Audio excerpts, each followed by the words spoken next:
Hello and welcome back to the Manifest Edit podcast. You're joined by me, your host, Afia. And today I want to break down how you can manifest your dream body with a few powerful mindset shifts and also some reprogramming that is really going to help you step into the identity of someone who has your dream body. In this episode, I'm going to be sharing some key takeaways that helped me to manifest my dream body and the mindset shifts and reprogramming techniques you can use to manifest yours. But before we do that, let's get into some life updates. So you may have heard from my last couple of episodes, if you're a regular listener, that I have spent some time unwell over the past couple of weeks, and now I'm really getting back into the swing of things with my health, my fitness, my gym routine. And so that's one of the reasons why I wanted to bring this podcast episode to you today. And also I had just like a major teaching moment around one of the lessons I'm going to share with you, which is choosing the person that you want to be when it comes to your fitness, like not just a overall like I'm going to be my higher self, but thinking about what that specifically means for your health and fitness. For me, one of my things is being someone who is strong, and I woke up this morning and I'm thinking and I'm embodying this like strong version of me, and I headed over to the gym. And now normally I would have a lunchtime Pilates class. However, because of the way that I'd booked my recovery session, my red light therapy session, I was not able to get into Pilates after that because I would be running late. What past me would have done in that situation is, oh well, I guess I can't go to Pilates because the timing has just not lined up that way, and then made that excuse so I could just go home and do whatever I was going to do at home. But because I had been really embodying this persona of being someone who is strong, I thought, well, what could I do instead of my Pilates class? And it turns out there was a strength and conditioning class at the same time. And although I've been going to this gym for the past year, and for the past year almost, I've been saying, oh, I'd love to try a strength and conditioning class. I'd really love to do a strength and conditioning class. I never actually ended up going because I got really in my head about not being able to lift heavy enough, or looking stupid in front of people in the class, or maybe being one of few women in the class because it is a mainly male-oriented class. And I let all of these limiting thoughts stop me from fully showing up for myself. And so today was the day when I went to my first strength and conditioning class. I showed up a little bit early so that I could speak to the instructor and let him know that this was new for me. This is new territory for me.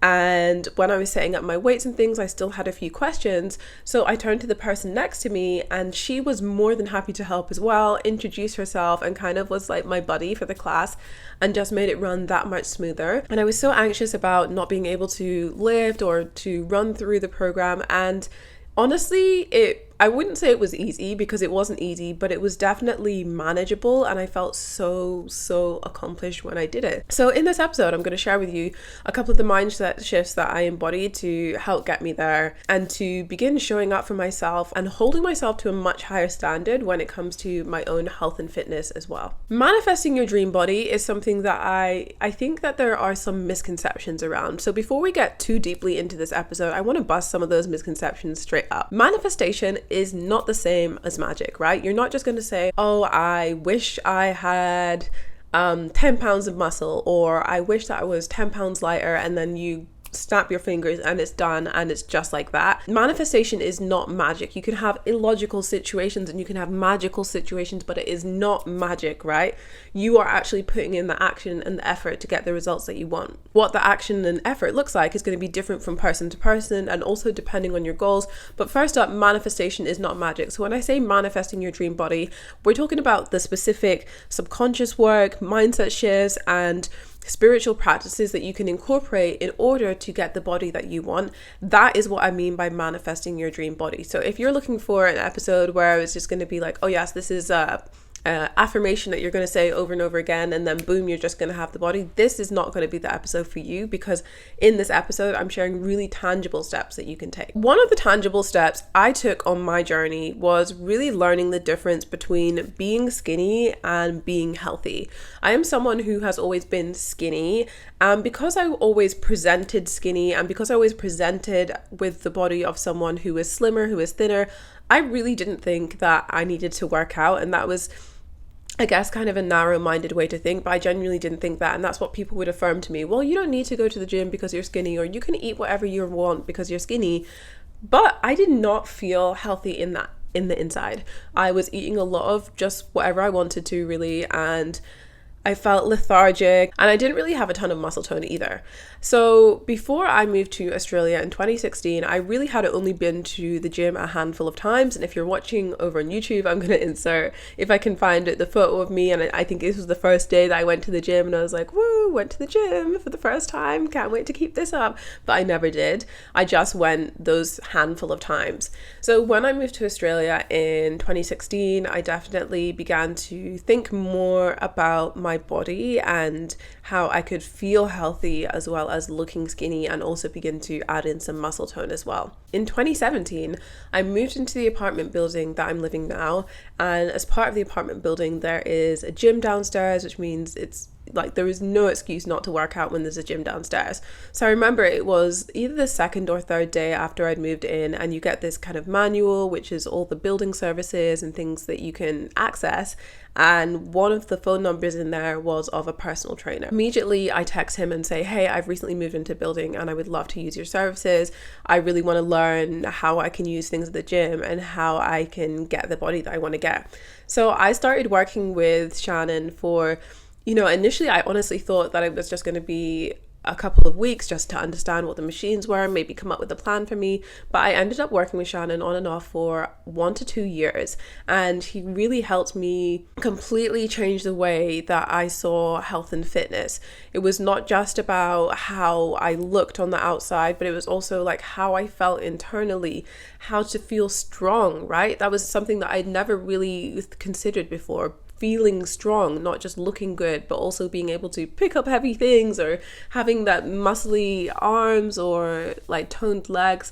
I hadn't really thought of that before. And working with a personal trainer really opened up a lot of doors for me and really changed the relationship that I had with my body. Secondly, another thing that really helped me on my fitness journey was going to Bali for the first time, and I went to Yoga Barn in Ubud, which is a really popular yoga studio. And the experience I had, like how I felt when I left that yoga studio, I just couldn't believe that I hadn't been doing more of it. I couldn't believe that I hadn't been incorporating more of it into my life. And as luck would have it, also in my apartment building at that time, there were weekly rooftop yoga class, weekly rooftop yoga classes. So again, another situation where I really had no excuse not to go, because these things were like so easily lined up for me. So I was going to the gym a few times a week. I was going to my yoga class once a week, and I was really in a good swing of things with manifesting my dream body and manifesting a healthy, strong body. And so as we go through this episode, I really want you to think about what your dream body looks and feels like how will you know that you have your dream body? And it has to be more than just an aesthetic. How will you know that you have your dream body? Like, what does your dream body look like for you? Because it will be so different from person to person. For one person that might be slimmer presenting, for another person that might be bigger presenting, that might be more toned, that might be able to pick up a certain weight. There are so many different things that could constitute as your dream body or as a healthy body. And I do really want you to place that emphasis on having a healthy body as well, and make sure that that is part of your dream body equation, is feeling healthy. And when you look good, you feel good, but also when you feel good, you look good as well. And so I'm someone who has a chronic illness. I have endometriosis, and so for me it's extra important to put in that effort to be caring for my body from the inside out. And when I initially began my fitness journey, I was just doing all of the fitness things. I was going to the classes, I was lifting the weights, but I wasn't really considering what I was ingesting, what I was putting into my body, and how that was impacting me. In the years since, I've really come to learn how I can have a much more holistic approach to having my dream body, and that looks like eating healthy food, that looks like drinking certain teas that help me manage inflammation, that looks like incorporating my spiritual practices like meditation, doing yoga classes, and then also my typical gym classes like Pilates and going to the gym. So there really are so many different elements of it that I incorporate that has formed if you think about it like a pie chart, like what are all the pieces of your pie? So for me, it's like eating well, and not just eating well, but actually cooking food at home, because there was a period there where I was ordering a lot of Uber Eats. Then there is doing certain classes or being able to lift a certain weight. So there is so much that goes into it, and when you're visualizing having this dream body, it really helps you to strengthen the vision when there are all of these layers to it, right? It's like going to a movie and seeing a movie in black and white versus seeing a movie in color, seeing a movie without sound versus seeing a movie that has sound, that has music, that has effects, right? It helps you to immerse yourself more in the experience. So the more detail that you can add, the more that you're going to be able to immerse yourself in this experience of attracting and creating your dream body. What I want you to remember is that your physical presentation is linked to your subconscious identity. Your physical presentation, how your body looks, is linked to your subconscious identity, which is what you believe to be true about yourself. So I'm going to give you an example of how this applied to my life. So one of the subconscious beliefs that I had about my identity was that I'm someone who is skinny. And so because I believe myself to be someone who is skinny, I didn't see a need to go to the gym and be strong because that was not part of my identity at that point in time. Because I was someone who's skinny, I also believed I can eat whatever I want. So because I believed I could eat whatever I want, I would literally eat whatever I wanted. I would eat cakes, I would eat burgers, I would eat whatever. I was also in uni in this time, so I was drinking a fair amount of alcohol every weekend, and that's just something that I wouldn't do now. You really understand what are the subconscious beliefs that you hold about your identity. And when you've held these beliefs for a certain number of time, it's not just a limiting belief, it is a limiting identity. It's something that holds you back on a much deeper level than just a passing thought that you have. And this is one of the things that I'm always impressing upon my clients, is that we need to do the reprogramming work at a deep, deep level, because when you can change the way that you view yourself, that changes your beliefs. When you can change your beliefs, that then changes your habits. When you can change your habits, you're changing your actions, you're changing your environment. Everything trickles down from that identity piece. So yes, you could just go in and change your actions. Yes, you could go in and change your habits, but chances are if you're watching this or you're listening to this, that hasn't been working for you so far. So if you really want to create that deep change and that lasting change and really transform the way that you see yourself, and internally as well as externally, then you have to begin to understand the identities that you hold about yourself and the identities that you would like to hold about yourself. So if you've ever heard people talking about your higher self, this is an expression that I use quite frequently as well. It's not enough just to say, well, the best version of myself. What is the best version of yourself? Who is the best version of yourself? What kind of things does she do? How does she look? How does she show up for herself? What is she doing differently to what you are doing now? Another example of identities when it comes to your body is, so there's this community called feeders, and it is a fetish around food and around extreme weight gain, so obesity and morbid obesity. And there is feedies and there is gainers. So feedies is the people that will buy that person food, they'll send them money to buy food, and then the gainers are the people that are putting on weight, they're consuming the food, they are changing their bodies to fit in with this ideal in the feeder community. So it's not something that I'm super familiar with, but I have seen a couple of TikTok videos and I did do a little bit of research for this video. But because these people, the gainers, see themselves as someone who is obese, see themselves as someone who is morbidly obese, even when they then go on to leave that community, which is what I've seen from the TikTok videos that I've watched and the stories that people have shared. They're like, I don't know why, but I'm finding it so hard to make the healthy choices now. I don't know, I know that this is bad for me, but I still continue to make these choices. I still continue to put all of this food into my body.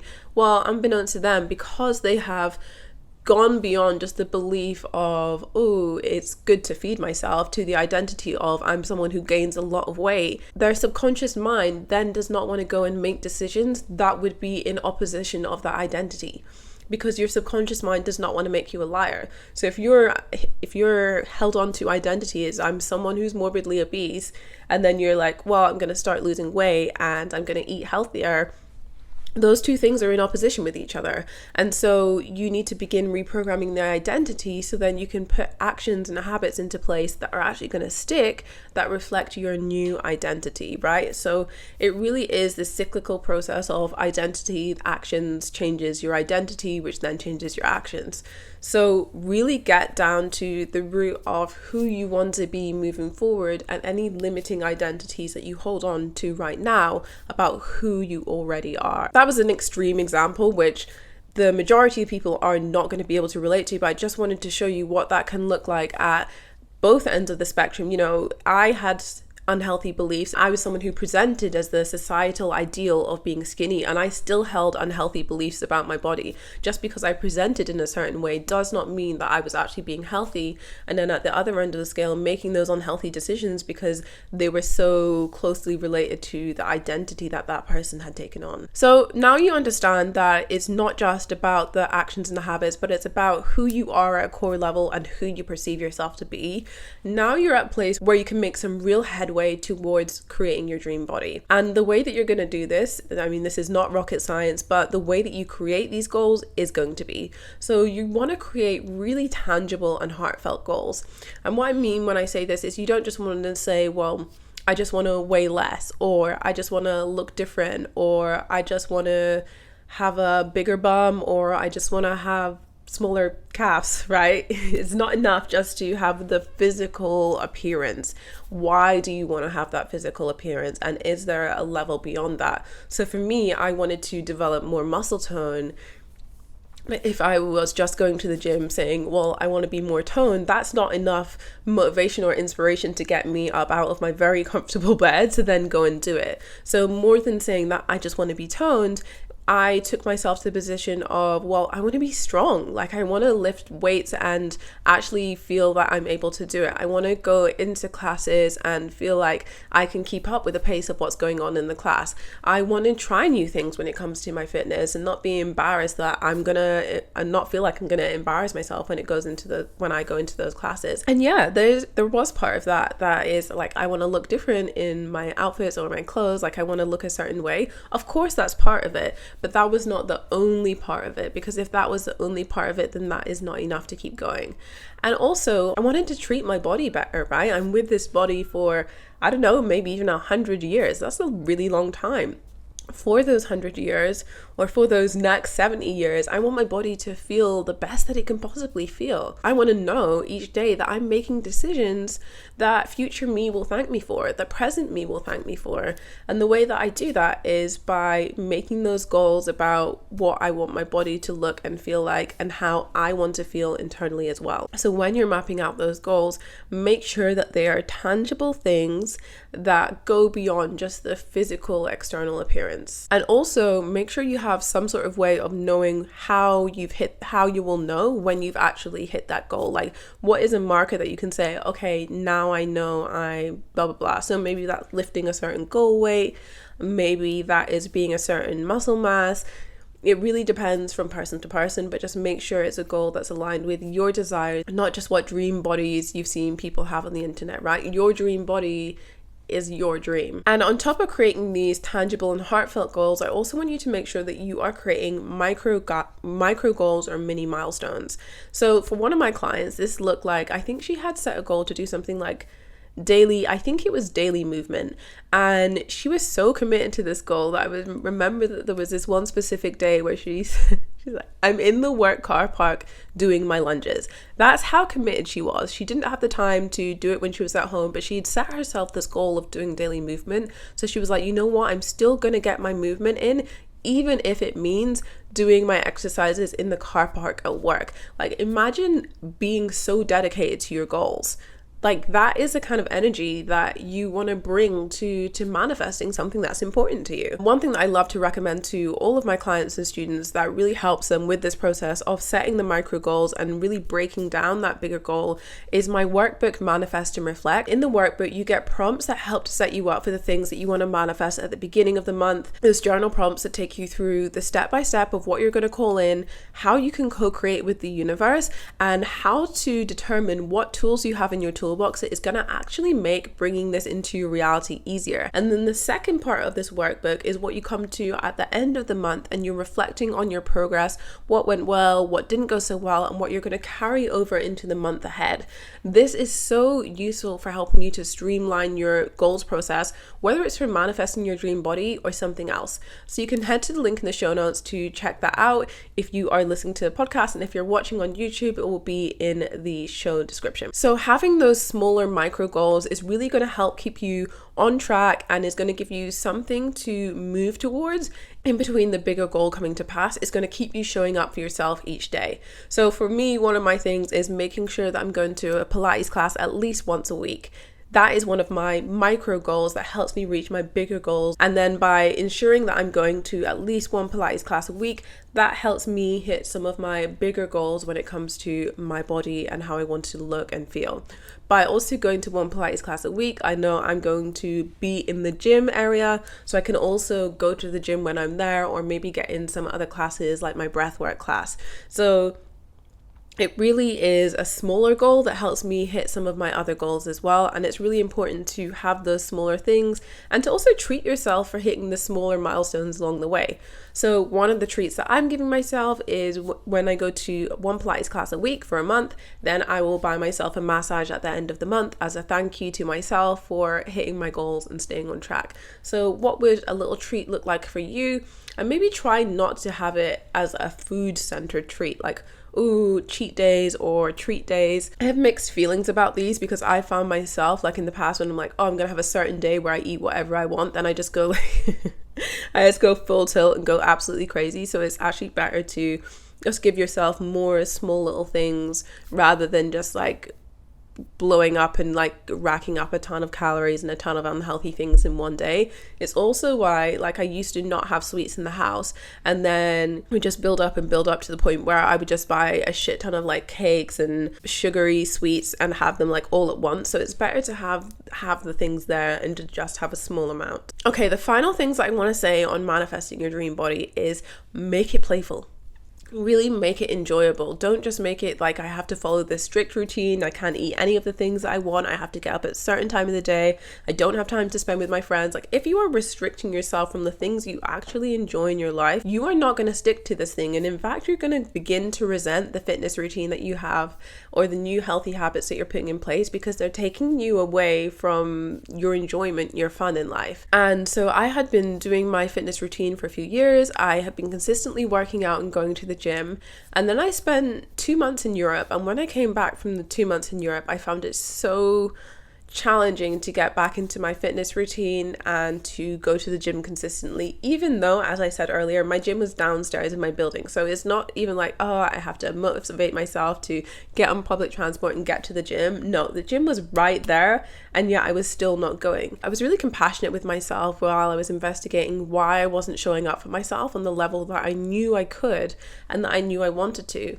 And what I realized was that it wasn't fun anymore. I wasn't enjoying it anymore. I was forcing myself to go to the gym because I wanted to look and feel a certain way. But in the process, I actually was not feeling a certain way because I wasn't enjoying it. And so rather than just say, oh, well, I guess I just don't work out anymore so I can feel happy, I decided to look for ways that I could incorporate my health goals, my fitness goals into something that was enjoyable. So I took up pole dancing. I invested in a year-long unlimited membership for a local yoga studio. And then sometime after that, I also invested in a luxury gym, which is the gym that I go to now.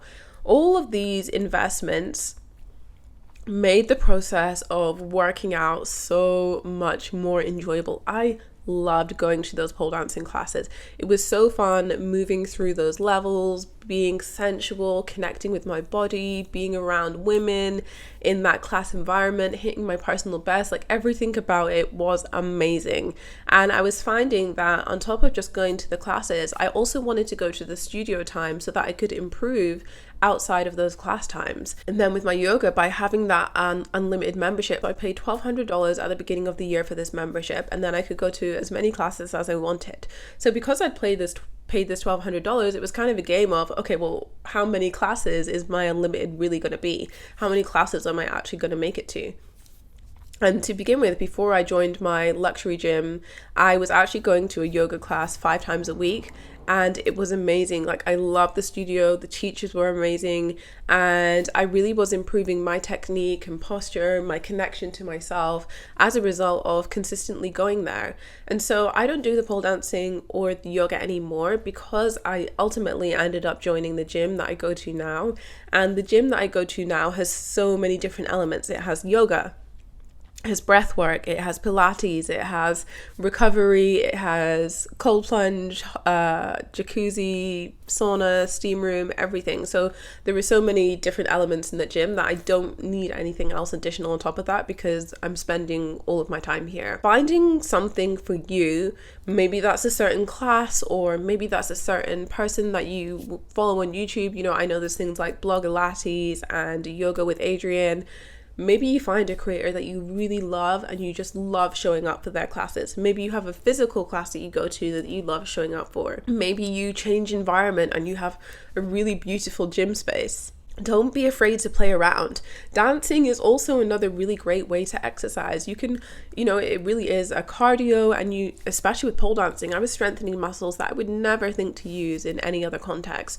So make it fun, make it enjoyable, because manifestation is about this reconnection with your inner child and this element of play. And I think that often gets lost in the strategy of goal setting and of planning. And one of the things I love about Manifest and Reflect as well is that it does incorporate that play element into it. Finally is invest in your health and well-being. Invest in your health and well-being. One of the things that really transformed my journey was investing in feeling good. And as I said at the beginning, I have endometriosis. So there are days in the month, previously weeks in the month, where I would not feel good. I would feel terrible.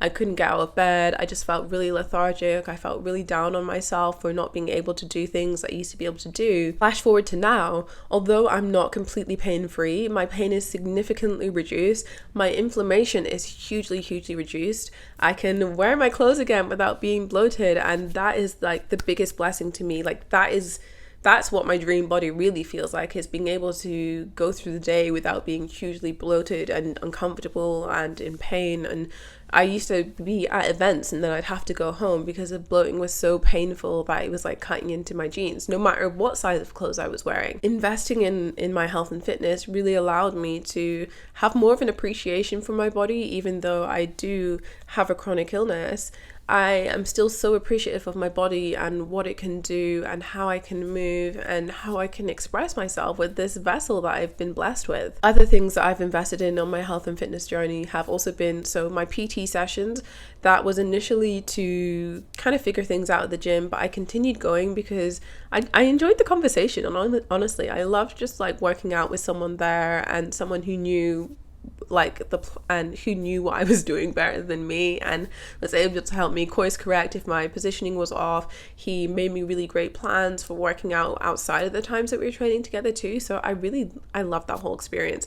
I'm also at this moment working with a physio because I've had a knee injury. Because before I was just not working out, I was not doing anything. Before I invested in physio, I just was like, well, the only solution to this is to stop working out completely. But even that didn't work because it was hurting to walk, it was hurting to move. Even just lying in bed, sometimes my knees would get super stiff. So since I've started working with the physio for the past couple of months, I have been able to go back to my fitness routine, almost fully everything that I was doing before. And it's also helped me strengthen my hips to take the load off of my knees so that I can do more going forward as well. And then also investing in cute outfits. How can I make an episode about manifesting your dream body without talking about cute outfits?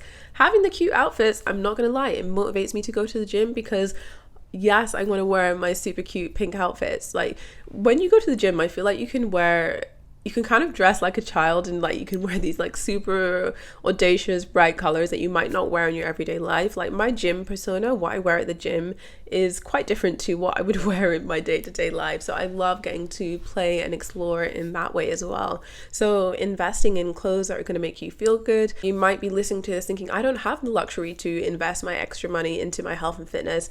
And I would almost say, well, you don't have the luxury not to. I tried going it alone with my knees without investing in a physio. I tried to be consistent with the gym that was included in the cost of my apartment and I wasn't going. Sometimes investing really is the thing that's going to help take you to the next level of your fitness journey. And this applies to so many different areas of your life, that investing in support from people who know better than you or who are experts is going to help you get to the next level. And that's not saying you have to invest in physio, you have to invest in PT, you have to invest in yoga, you have to invest in gym, that you have to invest in loads of different things. Maybe it's just one thing. Maybe you invest in a resistance band so you can work out at home. Maybe you buy a cute outfit off of Depop or Vinted or eBay or wherever people are shopping these days, and that's what motivates you to go to the gym or to go to your workout classes. I don't know how much money that you have to invest in your health and fitness. All I know is that investing in my health and well-being is one of the best things I have ever done, and it has helped me to not only create healthy habits in my life but to actually maintain them. And if you want to manifest your dream body, then you need to do something different than you're already doing right now, because if you had everything that you needed right now, you would already be doing it. So that might look like identity shifting, that might look like investing, that might look like setting better goals, but changing something about the way that you're showing up for yourself right now so that you can show up for yourself differently, and so ultimately you can feel differently too. So my love, that is it for this week's episode, and I'm so excited for you to put all of these steps into practice and to begin manifesting your dream body. Remember that this is not something that just happens overnight, so if you're looking at your progress in the mirror or you're standing on the scale and you don't see anything immediately, really make sure that you have those micro goals in place, that while you're waiting for those tangible scale changes or visible changes, that you can tick off your micro goal of, well, I'm going once a week so I know that it's working, or I'm doing this so I know that it's working, and really anchor yourself in with those micro goals along the way. And as I said, you can head to the show notes to check out Manifest and Reflect, which is my workbook all around goal setting that is going to help you put both those longer term as well as those micro goals in place so that you can manifest your goals in a really tangible way.